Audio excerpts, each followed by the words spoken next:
langsung secara eksplisit. Seringkali makna yang ingin disampaikan bersifat implisit dan membutuhkan interpretasi berdasarkan konteks.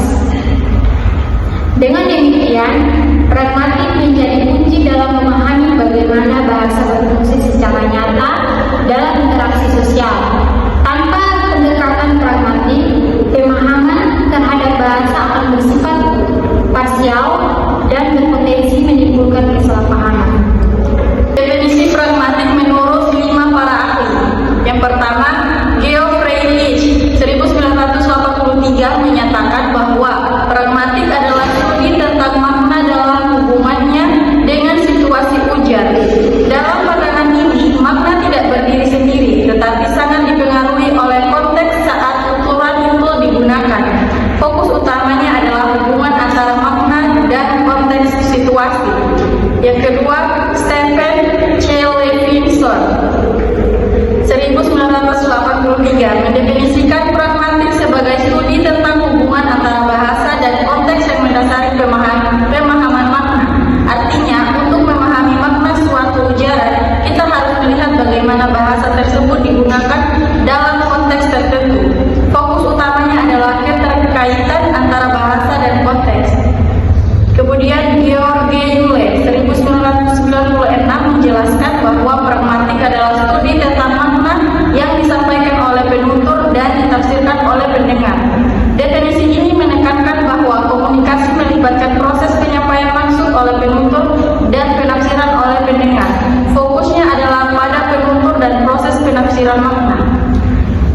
Selanjutnya, Jamie Thomas 1995 menyatakan bahwa pragmatik adalah makna dalam interaksi.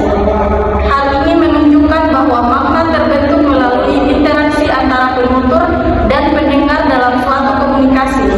Fokus utamanya adalah interaksi komunikasi. Terakhir, Charles Morris 1938 mendefinisikan pragmatik sebagai studi tentang hubungan antara tanda dan penggunaan tanda. Dalam hal ini, bahasa dipahami sebagai sistem tanda yang digunakan oleh manusia dalam berkomunikasi. Fokusnya adalah pada tanda dan penggunaannya. Perbandingan dan analisis. Jika dianalisis secara lebih mendalam, terdapat 3 dimensi utama dalam pragmatik, yaitu dimensi linguistik, kognitif, dan sosial. Pertama, dari dimensi linguistik, pragmatik berfungsi sebagai penghubung antara struktur bahasa dan makna yang dihasilkan. Hal ini terlihat dalam pandangan Levinson dan Leeds yang menekankan pentingnya konteks dalam memahami struktur bahasa. Kedua, dari dimensi kognitif, pragmatik melibatkan proses inferensi, yaitu kemampuan pendengar untuk menafsirkan maksud penutur berdasarkan petunjuk konteks. Dalam hal ini, Yule memberikan kontribusi penting dengan menekankan proses interpretasi makna. Ketiga, dari dimensi sosial, pragmatik melihat bahasa sebagai alat interaksi sosial. Thomas menegaskan bahwa makna dibentuk melalui interaksi, sehingga faktor sosial seperti hubungan kekuasaan, budaya, dan norma sangat mengaruhi interpretasi makna.